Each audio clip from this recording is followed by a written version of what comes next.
بسم اللہ الرحمن الرحیم الحمدللہ رب العالمین والصلاة والسلام علی رسولہ الکریم وعلی آلہ واصحابہ اجمعین۔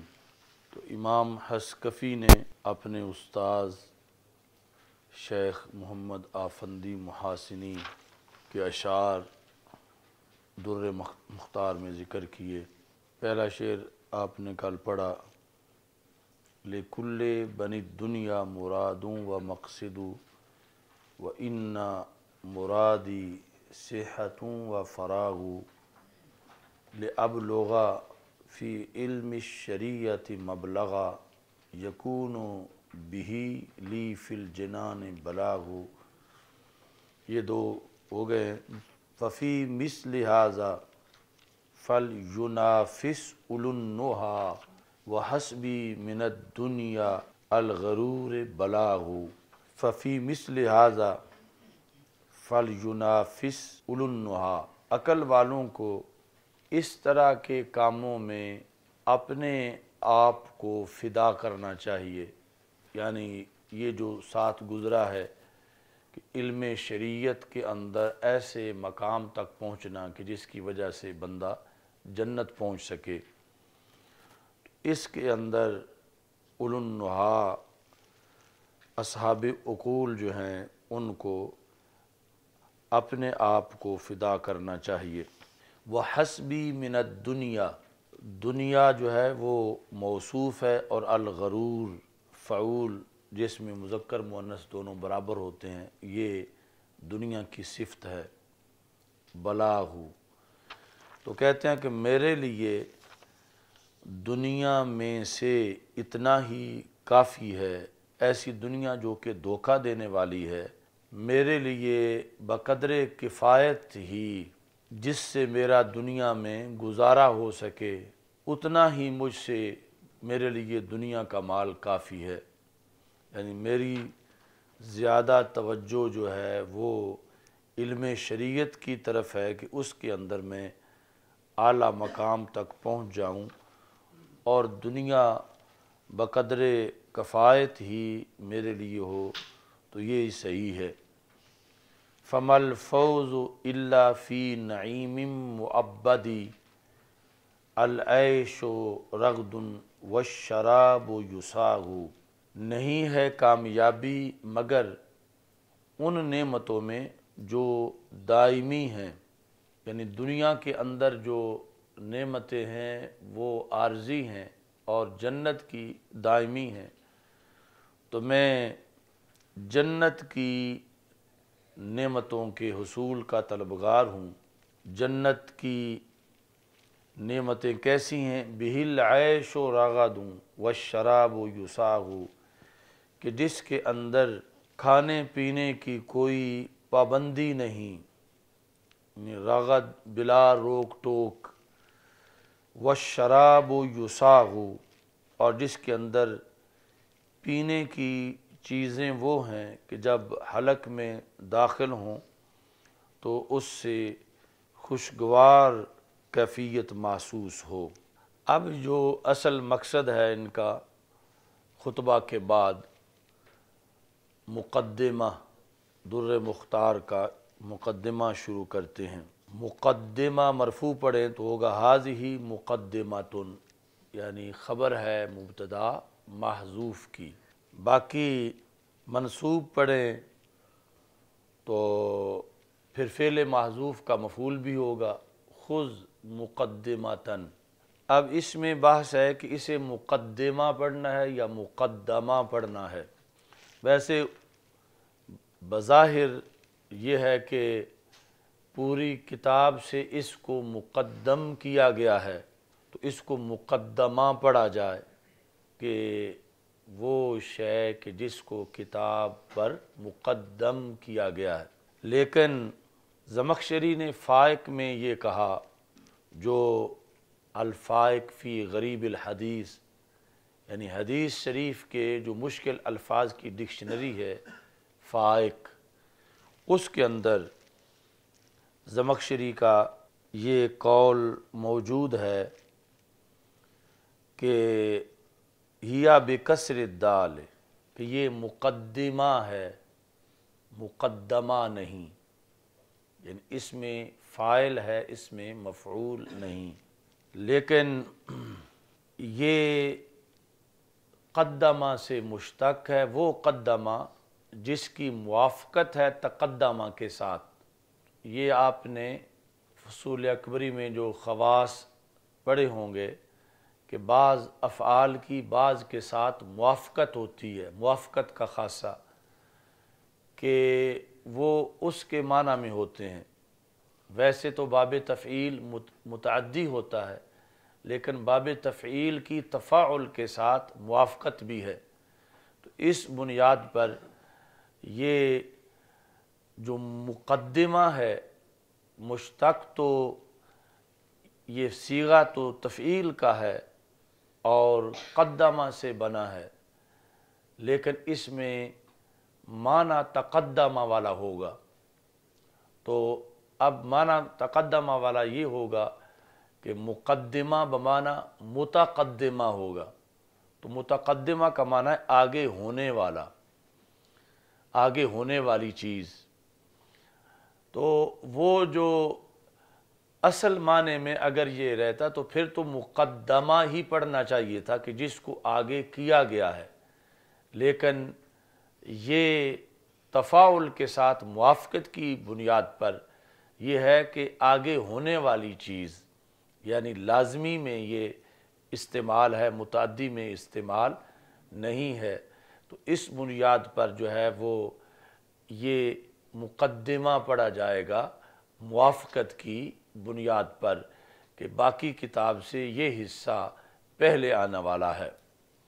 قرآن مجید برہان رشید میں لا تقدموا بین یدی اللہ ورسولہ، تو وہاں لا تقدموا جو ہے وہ تفعیل تفاعل کے معنی میں ہے، لا تتقدموا، یعنی کہ کسی اور کو آگے نہ کرو، خود آگے نہ ہو۔ تو جیسے وہاں تفعیل کی موافقت تفاعل کے ساتھ ہے، ایسے ہی یہاں بھی اس موافقت کا خیال رکھتے ہوئے اس کو مقدمہ پڑھا جاتا ہے۔ اچھا جی، تو یہ باقی کتاب سے پہلے ہے کہ اس میں تعریف آئے گی، موضوع، غرض و غایت وغیرہ۔ تو مقدمہ کے بعد خود ہی کہتے ہیں حق علی من حاول علما ما ان یتصورہ بحدہ او رسمہ، حق ہے اس بندے پر، کس پر؟ من حاول علما ما، کہ جس نے کسی بھی علم کو حاصل کرنے کی کوشش کا آغاز کیا ہے، اس پر حق ہے، لازم ہے ان یتصورہ بحدہ اور رسمہ۔ ان یتصورہ کی ضمیر راجع ہے علم کی طرف، کہ وہ اس علم کا تصور کر لے، یا تو حد کے لحاظ سے یا رسم کے لحاظ سے۔ حد کے لحاظ سے یعنی ذاتیات جو اس علم کے ہیں وہ جان لے، جس طرح کہ مثلا انسان کو کوئی پہچاننا چاہے تو اس کے ذاتیات ہیں حیوان ناطق، ان کو جان لے، یا رسم کے ساتھ کہ جو تعارف ہوتا ہے کسی چیز کا ارضیات کے ساتھ۔ حد تو ذاتیات کے ساتھ ہوتی ہے اور رسم ارضیات کے ساتھ ہوتی ہے، جس طرح کہ انسان کی پہچان یا تعارف ضاحک کے ساتھ۔ تو علم کو حاصل کرنے کے لیے ضروری ہے کہ اس کا کچھ نہ کچھ بندے کو اندازہ ہو کہ میں کون سا علم پڑھنے لگا ہوں۔ تو یا تو حد کے لحاظ سے یا رسم کے لحاظ سے، جو تعریف کی دو قسمیں ہیں، کہ اگر تعریف کسی چیز کی اس کے ذاتیات کے لحاظ سے کی جائے تو اس تعریف کو حد کہتے ہیں، اور اگر کسی چیز کی تعریف اس کے ارضیات کے لحاظ سے کی جائے تو اس کو رسم کہتے ہیں۔ حق یہاں پر ہے واجب، واجب اور فرض کے معنی میں۔ من حاول، جس نے ارادہ کیا، علمم ما، کسی بھی علم کا، یعنی علمم ما کا مطلب ہے ای علم، کہ کوئی یہ قانون خاص کسی معین علم کے بارے میں نہیں کہ وہ پڑھنا ہو تو پہلے اس کی تعریف آنی چاہیے، بلکہ کوئی بھی علم جو ہے، کوئی بھی فن حاصل کرنا ہو تو اس سے پہلے ضروری ہے کہ پتہ ہو کہ یہ کس طرح کا ہے، کچھ نہ کچھ اس کا اندازہ ہو، یعنی وہ علوم شرعیہ ہوں یا علوم غیر شرعیہ ہوں، سب کے لیے ایک ہی بات ہے کہ پہلے ان کا تصور یعنی تعریف جو ہے وہ حد یا رسم کے ساتھ آنی چاہیے۔ اچھا جی، وَيَعْرِفَ یہ عطف ہے یتصورہ پر، اور حق ساتھ لگے گا کہ واجب ہے اس پہ کہ وہ جانے اس علم کے موضوع کو، این یتصور ان ساتھ لگے گا کہ جانے اس علم کے موضوع کو اور اس علم کی غایت کو، اور ساتھ ہی استمداد کو کہ وہ علم حاصل کن ذرائع سے ہو سکتا ہے، اس کے مآخذ کیا ہیں۔ تو موضوع کے بارے میں تم نے پڑھا ہوگا پہلی کتابوں میں، کافیہ وغیرہ میں، کہ ما یبحث فی العلم عن عوارضہ ذاتیہ، کہ کسی علم کا موضوع وہ چیز ہے کہ اس علم میں اس چیز کے عوارض ذاتیہ سے بحث کی جائے، خود اس چیز کی بحث نہیں ہوگی۔ موضوع چیز کا، کسی علم کا موضوع وہ ہے کہ جس چیز کے عوارض ذاتیہ سے اس علم میں بحث کی جائے، جس طرح کہ طب کا موضوع ہے بدن انسان، تو بدن انسان خود جو ہے اس کی بحث نہیں ہوگی، بلکہ بدن انسان کے جو عوارض ذاتیہ ہیں، صحت، مرض وغیرہ، ان کی بحث طب کے اندر ہوگی۔ تو ایسے ہی یعنی جس علم کو بھی شروع کریں گے اس کا جو موضوع ہے، موضوع کے عوارض ذاتیہ، جس طرح کہ مثلا قرآن کا موضوع ہے انسان، تو انسان جنتی کیسے بنتا ہے، جہنمی کیسے بنتا ہے، کامیاب کیسے ہوتا ہے، ناکام کیسے ہوتا ہے، اس سے بحث کی گئی ہے۔ تو یہاں پر اب جو فقہ کا موضوع بیان کریں گے کہ اسے جاننا ضروری ہے کہ جن کے عوارض کے بحث، عوارض پھر دو قسم کے عوارض، ذاتیہ اور غریبہ، تو یہاں یعنی عوارض ذاتیہ جو ہیں ان کے لحاظ سے بحث ہوگی۔ اچھا جی، تو انہوں نے لکھا کہ اعلم ان مبادی کل علم عشرۃ، ہر علم کے مبادی 10 ہیں۔ امام شامی کہتے ہیں ناظمہا ابن ذکری فی تحصیل المقاصد، تو تحصیل المقاصد کتاب کے اندر ابن ذکری نے ان 10 کو 3 شعروں میں بیان کیا ہے۔ فَأَوَّلُ الْأَبْوَابِ فِي الْمَبَادِي وَتِلْكَ عَشْرَةٌ عَلَى الْمُرَادِ، کہ پہلا باب مبادی میں ہے، اور وہ مبادی جو ہیں وہ مقصد میں 10 ہیں۔ الحد والموضوع ثم الواضع والاسم واستمداد حکم الشارع، کہ ان میں پہلے نمبر پر حد ہے، تعریف، موضوع، پھر اس علم کا واضع کون ہے، اس کا نام کیا ہے، اور اس کا ماخذ اس کے کیا ہیں۔ تصور المسائل الفضیلہ و نسبۃ فائدۃ جلیلہ، کہ اس کے مسائل کا جو تصور ہے اور غرض و غایت اور فائدہ اس کا کیا ہے۔ تو کہتے ہیں کہ ان 10 میں سے یہاں پر امام حسکفی نے 4 بیان کیے ہیں اور 6 باقی رہ گئے ہیں۔ تو جو 6 بیان نہیں کیے تو وہ امام شامی نے خود بیان کر دیے ہیں۔ 6 جو بیان نہیں کیے امام حسکفی نے در مختار کے اندر، ان میں سے ایک یہ ہے کہ اس علم فقہ کا واضع کون ہے، وضع کس نے کیا۔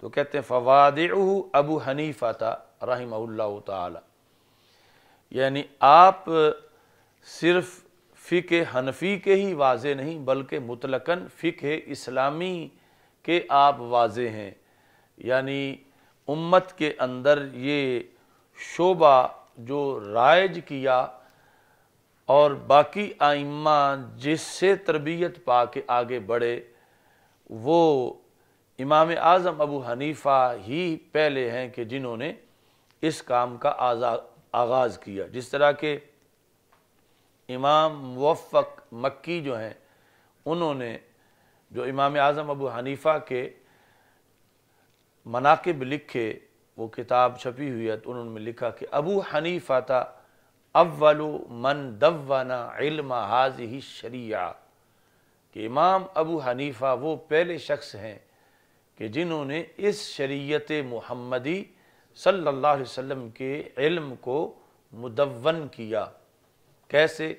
فی ابواب مبوبہ و کتب مرتبہ، کتابوں اور ابواب کی شکل میں، یعنی اگرچہ چھوٹی چھوٹی کتابیں حدیث کی پہلے لکھی جا چکی تھیں، لیکن یہ طریقہ کہ یہ کتاب الصلاۃ ہے، یہ کتاب الزکوٰۃ ہے، یہ کتاب الصوم ہے، اور پھر کتاب الصلاۃ میں یہ باب الوضو ہے، یہ طریقہ سب سے پہلے امام اعظم ابو حنیفہ رحمہ اللہ تعالیٰ نے وضع کیا، یہاں تک کہ امام مالک رحمہ اللہ تعالیٰ نے موطا امام مالک میں امام صاحب کا طریقہ استعمال کیا۔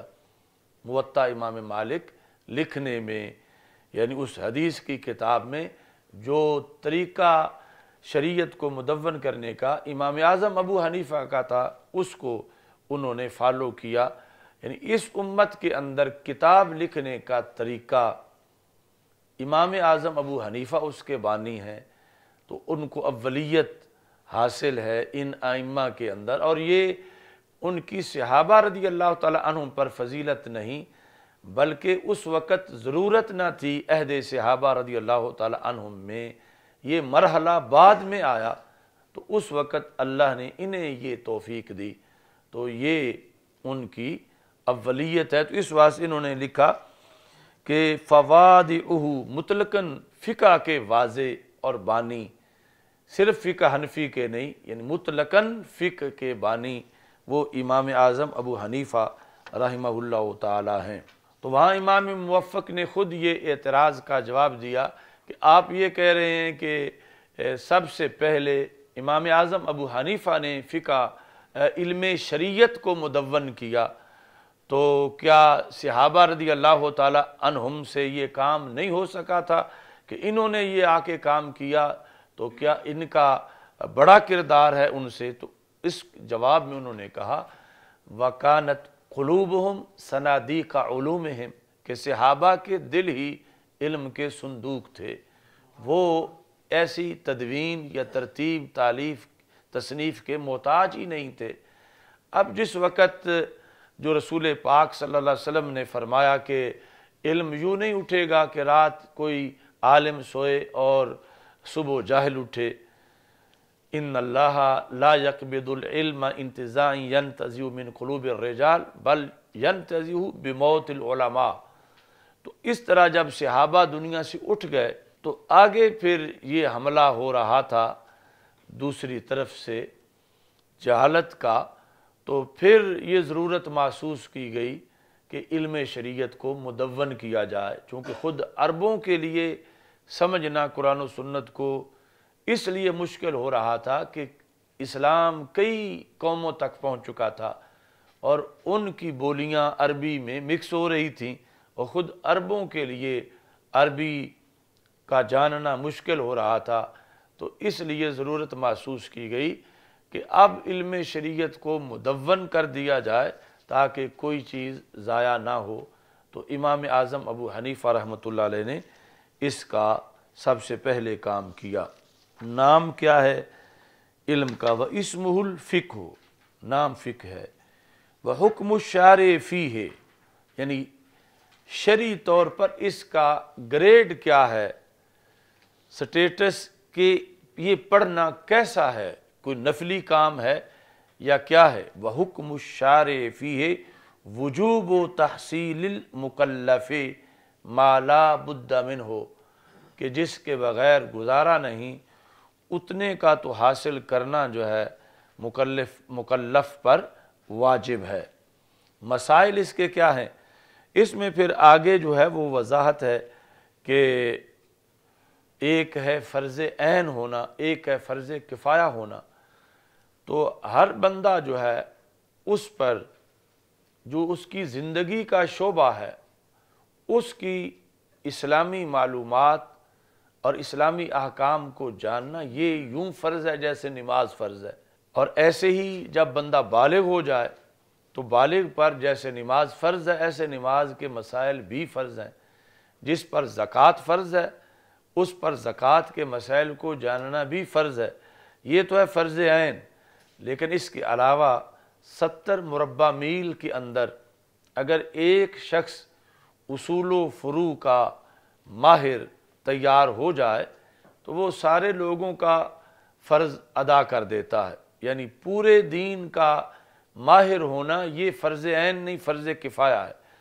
اپنے شعبے کا ماہر ہونا، اور پھر مثلا بالغ ہو گیا ہے تو نکاح اور طلاق کے مسائل یہ سارے جو ہیں فرض عین ہیں۔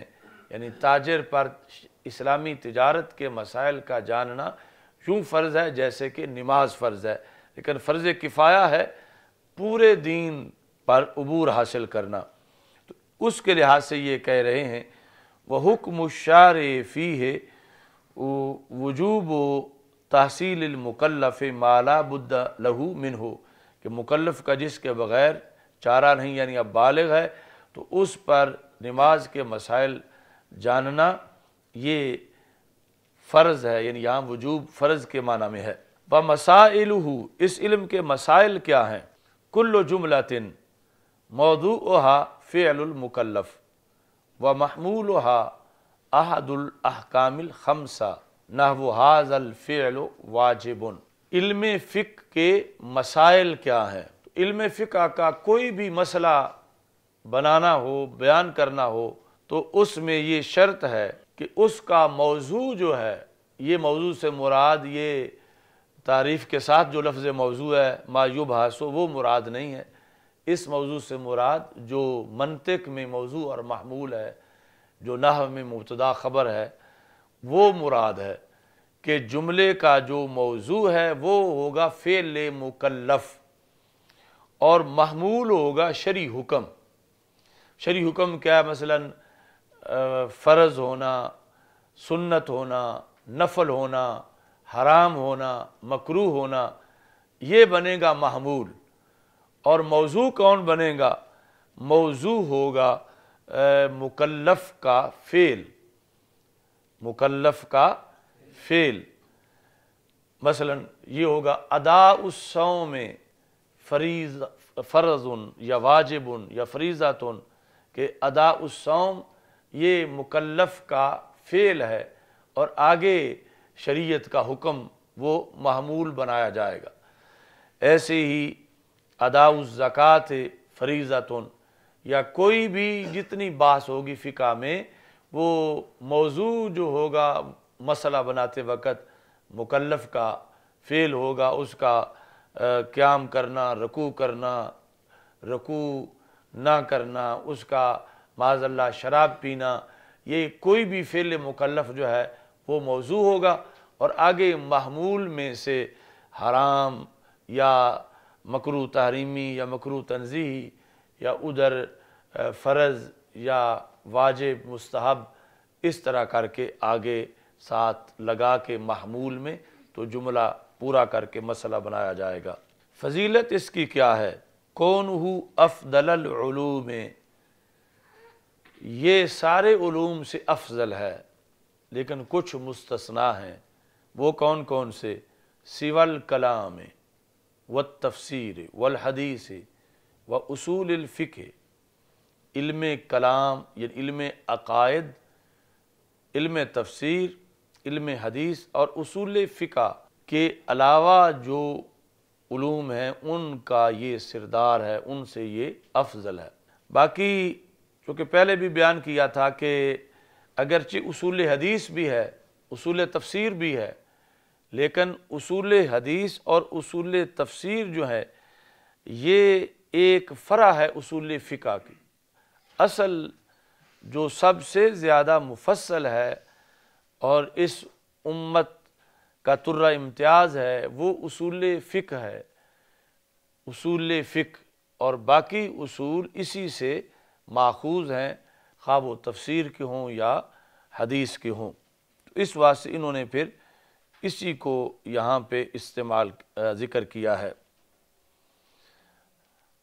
کلام کو بھی انہوں نے یعنی فقہ سے بلند رتبہ بیان کیا ہے، علم کلام کو، لیکن علم کلام میں بہت زیادہ اختلاف ہے، خود اس میں بھی اختلاف ہے کہ پڑھنا بھی چاہیے یا نہیں پڑھنا چاہیے، اور آگے پھر فضیلت تو بعد کی ہے، لیکن امام شامی کی رائے کے مطابق یہ علم کلام جو ہے وہ فقہ سے افضل ہے، یعنی اس بیس پر کہ اس میں یعنی توحید ہے، مثلا رسالت ہے، تو اللہ کی ذات صفات کی اس بارے میں باتیں ہیں، تو اس بنیاد پر انہوں نے اس شرف کو پیش نظر رکھا۔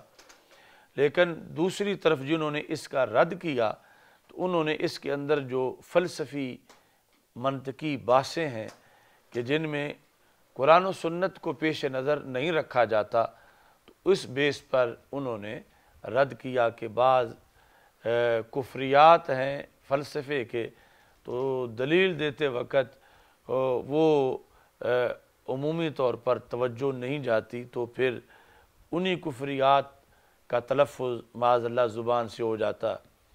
اس واسطے امام سیوطی رحمۃ اللہ علیہ نے کتاب لکھی صون المنطق والکلام عن علم المنطق والکلام، کہ منطق، صون المنطق والکلام، اپنی بولی اور گفتگو کو بچا کے رکھنا، کس سے؟ علم منطق سے اور علم کلام سے، یعنی اتنی شدت انہوں نے اختیار کی، چونکہ ان کا زیادہ رخ جو ہے امام سیوطی رحمۃ اللہ علیہ کا قرآن و سنت کے علوم کی طرف تھا، اور اس میں بہت زیادہ انہوں نے تصنیفات کیں۔ تو یہ کتاب میں نے بغداد شریف میں پڑھی ان کی، امام سیوطی کی، جو منطق کے خلاف، اور پھر اس میں انہوں نے مختلف آیات دے کر منطق کے قواعد کو رد کیا ہوا تھا کہ یہ قاعدہ اس آیت سے ٹوٹتا ہے، یہ قاعدہ اس آیت سے ٹوٹتا ہے۔ تو بہرحال یہ اس منطق اور کلام کا ایک اپنا فائدہ ہے، لیکن اس کے پڑھنے پڑھانے میں بہت زیادہ احتیاط کی ضرورت ہے کہ وہ جو ان کے خرافات ہیں وہ حکایتاً ذکر کرتے ہوئے طلباء کو بھی بتایا جائے کہ یہ کلمات کفر ہیں، اور یہ انہوں نے بطور دلیل اس کو استعمال کیا ہے۔ تو ہم اس لیے پڑھ رہے ہیں کہ اگر وہ آج دلیل دیتے ہیں تو اسی دلیل سے ان کا رد کیا جائے۔ تو بکی شریف میں اس پر جب بحث ہوئی، ہمارے استاذ علامہ عطا محمد بندیالوی رحمۃ اللہ علیہ کے پاس ایک ساتھی تھے، تو وہ جھگڑ پڑے استاد صاحب سے اور کہا کہ یہ اپنا، کیونکہ اعلیٰ حضرت رحمۃ اللہ علیہ کی کچھ تصنیفات فلسفہ کے خلاف اور اس طرح ہیں، تو اس نے کہا کہ آپ کیوں پڑھاتے ہیں جبکہ اعلیٰ حضرت نے تو اس کے خلاف لکھا ہے کہ فلسفہ درست نہیں ہے۔ تو استاد صاحب نے فرمایا کہ اعلیٰ حضرت نے تب بھی خلاف لکھا ہے کہ پڑھے ہوئے تھے، تو اگر فلسفہ پڑھے ہوئے نہ ہوتے تو فلسفے کا رد کیسے کرتے؟ تو رد کرنے کے لیے بھی تو پڑھنا ضروری ہے۔ تو فرمانے لگے کہ ہم فلسفہ نہیں پڑھتے، ہم فلسفے کا رد پڑھتے ہیں۔ کہ وہ اعتراض فلاسفہ کے تو اب بھی کتابوں میں موجود ہیں، لکھے ہوئے ہیں اسلام پر جو ان کے اعتراض ہیں، اور اگر ہم وہ جواب پڑھانا چھوڑ دیں تو آج کے وہ لبرل اور بے دین لوگ اعتراض تو وہاں سے ہی لے لیں گے، اور جب وہ اعتراض فلسفے کی کتابوں سے ہمارے عقیدہ آخرت پر اور بعث بعد الموت پر یا اس طرح توحید پر وہ اعتراض کریں گے، اور ہمارے علماء کی وہ کتابیں ہی گم ہو چکی ہوں گی کہ اب وہ چھپتی نہیں، کہ پڑھتا کوئی نہیں، تو پھر ان کو جواب کیسے دیا جا سکے گا؟ تو مطلب یہ ہے کہ نہ تو یہ ہے کہ اسے ہی قبلہ کعبہ بنا لیا جائے ان عقلی علوم کو اور منطق فلسفہ کو، اور نہ یہ ہے کہ بالکل اس کا ابجد کا بھی پتہ نہ ہو یا اس کے اندر چند لوگ بھی ماہرین نہ ہوں، تو پھر یعنی زبردست حملہ ہو سکتا ہے عقلی دلائل کے ذریعے سے اسلام پر۔ تو اس بنیاد پر ضرورت بھی ہے کہ وہ کتابیں جو اسلام دشمن قوتیں ہیں ان کے پاس تو پورا ریکارڈ ہے اور ہر چیز کا ایک جائزہ لیا ہوا ہے کہ کس دور میں اسلام پر کس ذریعے سے اعتراض کیا گیا تھا، تو اس لیے یعنی ضرورت ہے، مگر ساتھ احتیاط بھی ضروری ہے کہ جس وقت وہ اقول عشرہ کی بحث کر رہے ہوں تو اور اس طرح جو قدماء ثلاثہ ہیں ان کی بات کر رہے ہوں، اور یہ چیزیں تو پھر جو اسلام سے ٹکراتی ہیں ان کو یہ پہلے طلباء کو سمجھا کہ یہ ہمارا مذہب نہیں ہے، یہ ان کا مذہب ہے، اور ہم جس طرح نقل کفر نہ باشد، تو اس طریقے کے ساتھ ہم ان چیزوں کی حکایت کر رہے ہیں۔ اچھا جی، آگے نسبت وَنِسْبَتُهُ لِصَلَاحِ الظَّاهِرِ كَنِسْبَةِ الْعَقَائِدِ وَالتَّصَوُّفِ لِصَلَاحِ الْبَاطِنِ، کہ ان کی نسبت، اس کی نسبت صلاح ظاہر کے لیے، یعنی انسان کی ظاہری اصلاح کے لیے فقہ وہی کردار ادا کرتی ہے جو کہ علم کلام اور تصوف باطن کی اصلاح کے لیے کردار ادا کرتے ہیں۔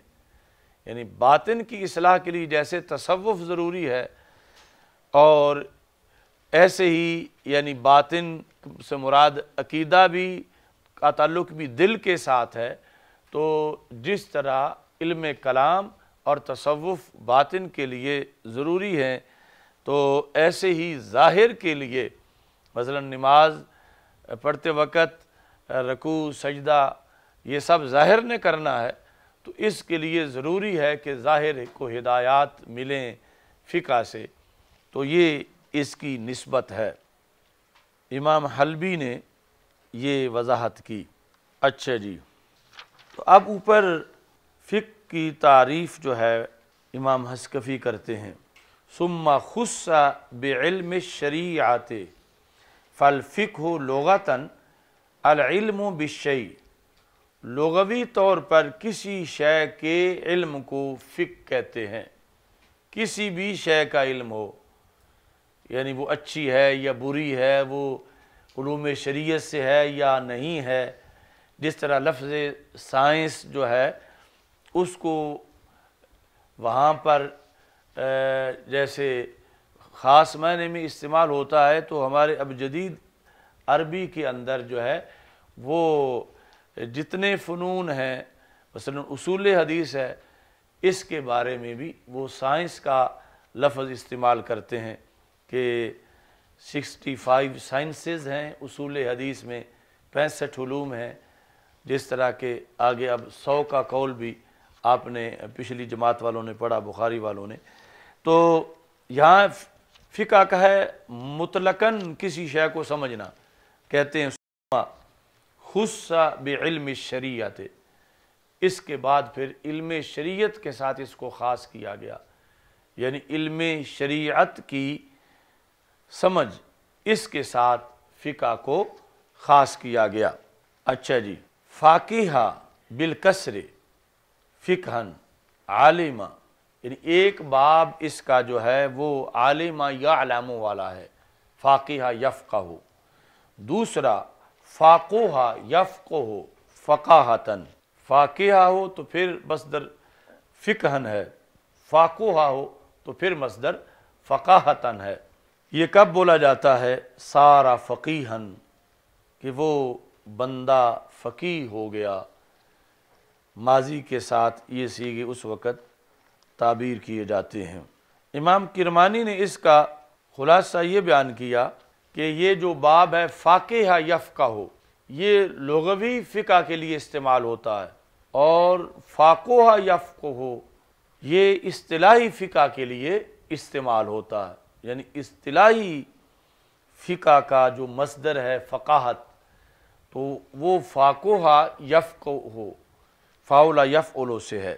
اچھا جی، واصطلاحاً عند الاصولیین، اصولیین کے نزدیک اصطلاحی طور پر فقہ کی تعریف کیا ہے؟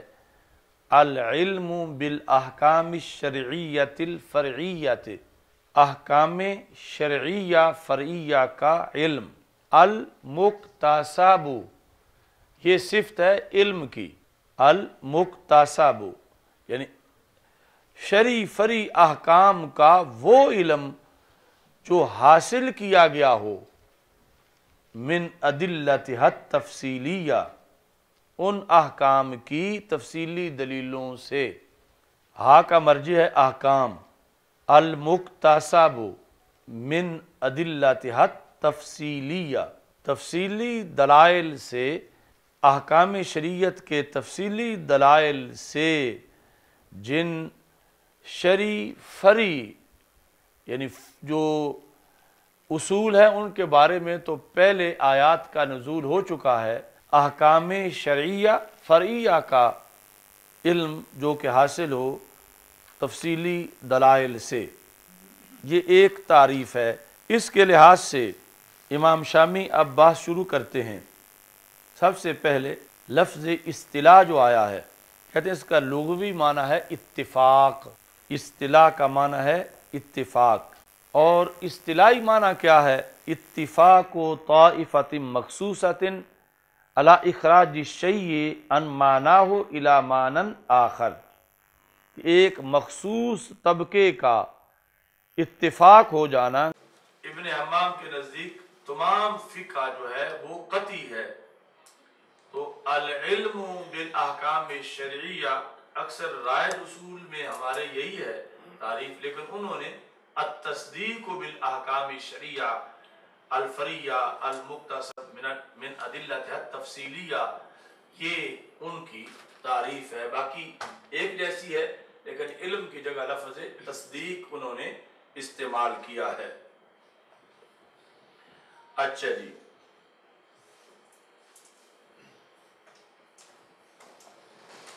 تو ان کے نزدیک احکام شریعت کے بارے میں ظن یہ فقہ نہیں ہے، جو کہ احکام شریعت کی تصدیق فقہ ہے، تو احکام شریعہ کے بارے میں اگر ظن ہو اور قطعیت تک علم نہ پہنچا ہو تو وہ فقہ نہیں ہے۔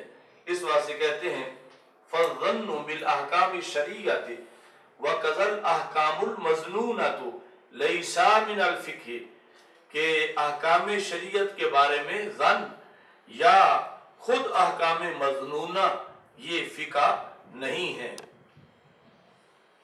اب یہ ان کا موقف آ گیا ابن حمام کا۔ وبعضهم خصہ بالظنیۃ، بعض نے کہا کہ فقہ ہوتی ظنی ہے، کہ جو احکام شریعہ کے بارے میں ظنی علوم ہے وہ فقہ ہے، تو پھر جو قطعی ہے یہ نکل جائیں گے ان کے بقول۔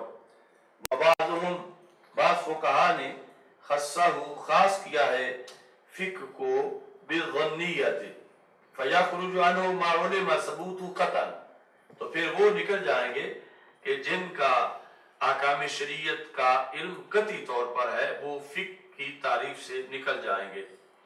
وبعضهم جعلہ شاملا للقطعی والظنی، تو تیسرا طبقہ جو ہے انہوں نے کہا کہ یہ دونوں پر مشتمل ہے۔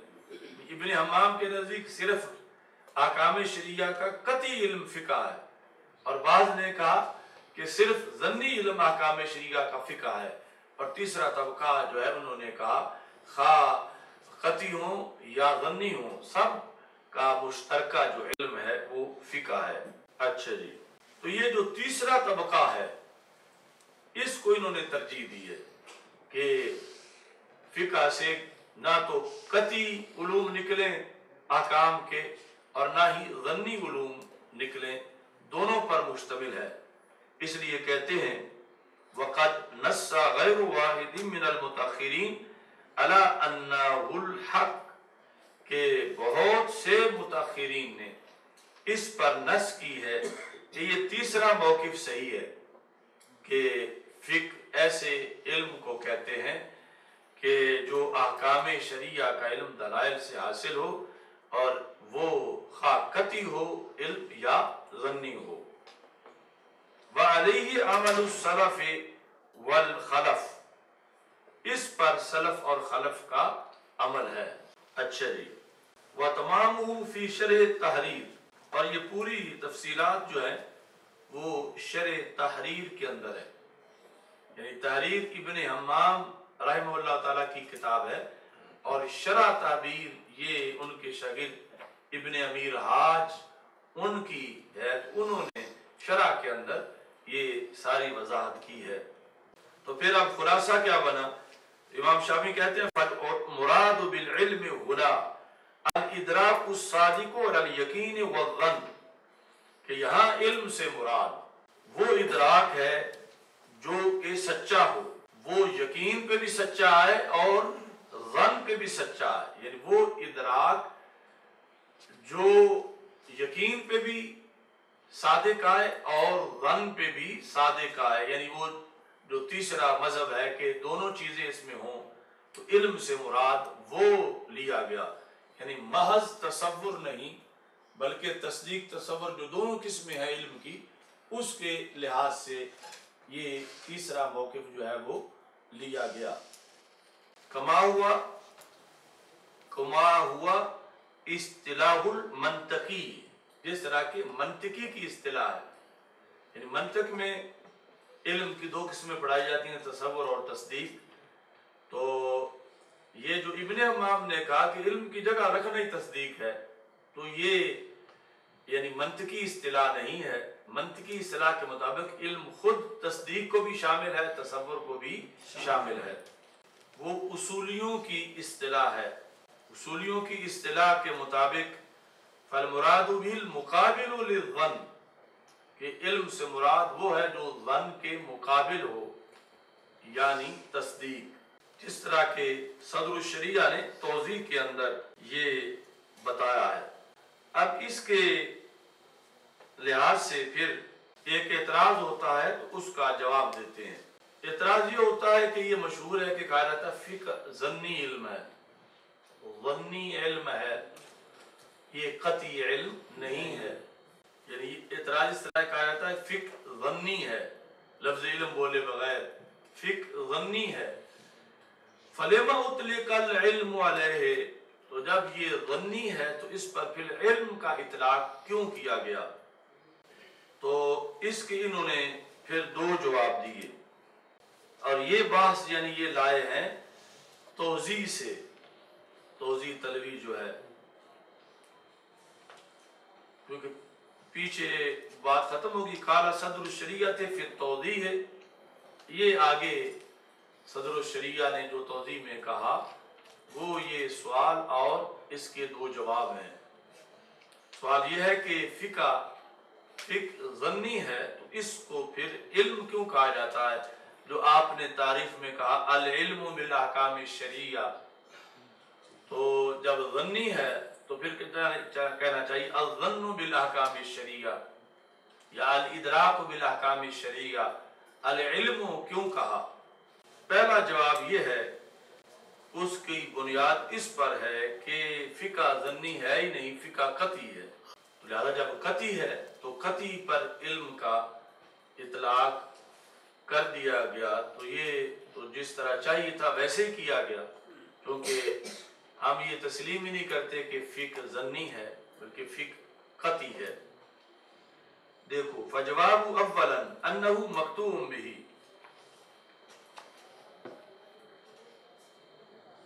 پہلا جواب یہ ہے کہ فقہ قطعی ہے۔ فإن الجملة التي ذکرنا انہا فقہ، کہ جس کو ہم نے فقہ کہا وہ کیا ہے؟ ہی ما قد ظہر نزول الوحی بھی، کہ جس کے بارے میں نزول وحی ظاہر ہو گیا، یعنی اصل وہ بھی وحی کے مضمون کا ایک حصہ ہے.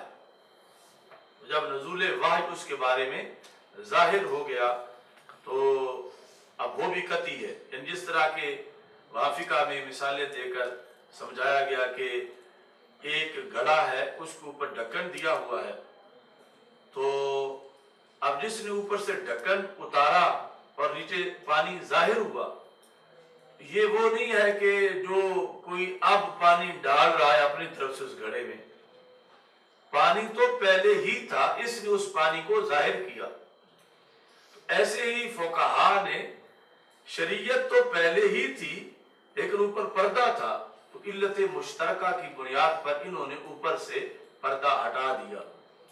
مثلا شراب کا حکم واضح تھا تو کیا بھنگ کا بھی وہی حکم ہے؟ تو انہوں نے علت مشترکہ دیکھ کر وہی حکم بھنگ کے اوپر بھی لگا دیا کہ شراب مسکر ہے اور یہ بھی مسکر ہے, لہذا یہ بھی حرام ہے. تو اس طرح کر کے انہوں نے وحی کے اندر جو کچھ تھا وہی ظاہر کیا. تو یہ ظنی نہیں بلکہ قطعی ہے. اس بیس پر پہلا جواب جو ہے وہ دیا جا رہا ہے. اور ساتھ کچھ مسائل جو اجماعی ہوتے ہیں, ومن عقد الاجماع علیہ قطعیۃ, اور ایسے ہی جس پر اجماع منعقد ہو وہ بھی قطعی ہے. اس واسطے فقہ ظنی ہے ہی نہیں. یعنی پہلے جواب کا یہ مدار ہے. دوسرا جواب کہ اگر ہم یہ تسلیم کر بھی لیں کہ فقہ ظنی ہے تو پھر ان العلم یطلق علی الظنیات, تو ظنیات پر بھی علم کا اطلاق ہوتا ہے. بہرحال علم جو ہے اس کا تعریف میں یہاں لانا العلم بالاحکام الشرعیہ یہ درست ہے. خواہ پہلی بیس پہ جواب دیا جائے کہ فقہ قطعی علوم ہے, یا دوسری پہ کہ فقہ ظنی مانا جائے فقہ کو, تو پھر بھی علم دونوں صورتوں میں اس کو کہہ سکتے ہیں کہ خواہ یہ قطعی ہے یا ظنی ہے. العلم بالاحکام, احکام حکم کی جمع ہے. حکم کیا ہے؟ یہاں حکم سے مراد جو فقہی حکم ہے. ویسے تو زید قائم, قائم میں ایک حکم ہے جو زید پہ لگایا گیا ہے کہ محمول کا حکم موضوع کے لیے ثابت کرنا, کہ منطقی ترجمہ یہ ہوگا قیام ثابت ہے زید کے لیے. تو یہاں حکم جو ہے وہ جو فقہ میں حکم کی تعریف ہے, ہوا خطاب اللہ تعالی, حکم اللہ کا خطاب ہے. المتعلق خطاب کی صفت ہے, ایسا اللہ کا خطاب جو افعال مکلفین سے ریلیٹڈ ہے, جس کا تعلق افعال مکلفین کے ساتھ ہے. یہ حکم کی تعریف کی گئی. کرتے ہی کیلا سے کی تاکہ گنجائش اگلی بات کی بھی باقی رہے, کیونکہ صدر الشریعہ جو ہیں انہوں نے اس کو رد کیا, اس تعریف کو. وردہ صدر الشریعہ بأن الحکم المصطلح علیہ عند الفقہاء ما ثبت بالخطاب کالوجوب والحرمت مجازا کالخلق علی المخلوق ثم صار حقیقتا عرفیتا. تو صدر الشریعہ نے رد کیا, اور وہ رد معمولی چیز ہے. خطاب اللہ تعالی المتعلق, ایک ہے خطاب اور ایک ہے ما ثبت بالخطاب. تو یہ دو جدا چیزیں ہیں. اللہ کا خطاب اور اس خطاب سے جو چیز ثابت ہو.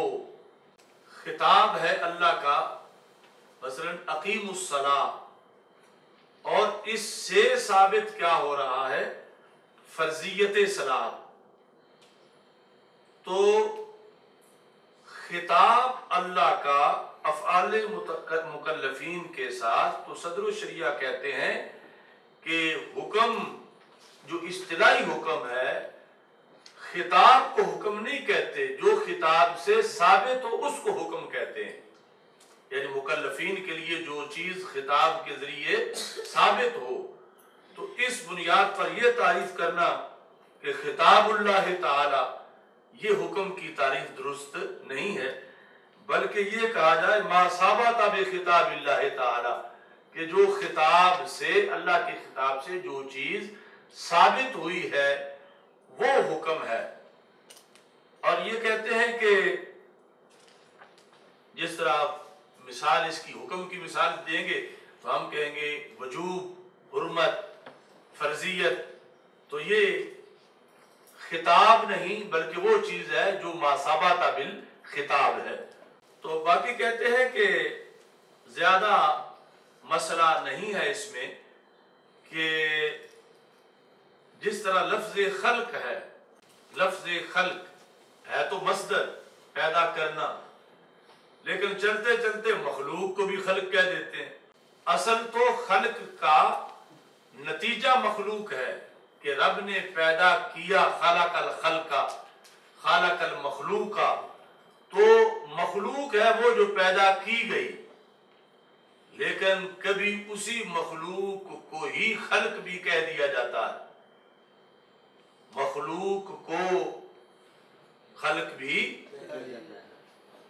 آواز خلق نکارہ خدا جس طرح بولا جاتا ہے یا کہا جاتا ہے، اس پر تو خلق خدا کا اتفاق ہے۔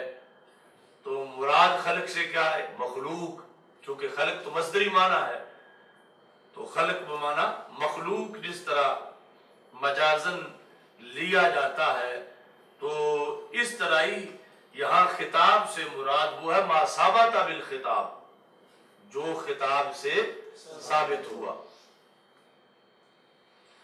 آگے پھر ثم صار حقیقتاً عرفیتاً، پہلے تو یہ مجاز ہی تھا کہ خطاب سے مراد ما ثابت بالخطاب لینا اور خلق سے مراد مخلوق لینا، لیکن چلتے چلتے یہ پھر حقیقت عرفیہ بن گئی، یعنی فقہ کے اندر کہ خطاب سے مراد مصدری معنی نہیں ہے کہ اللہ کا خطاب کرنا، بلکہ خطاب لفظ بول کے مراد جو ہے کہ اللہ نے جس کے ساتھ خطاب کیا، وجوب یا حرمت وغیرہ، تو وہ حقیقت عرفیہ کے طور پر اس سے مراد لیا گیا۔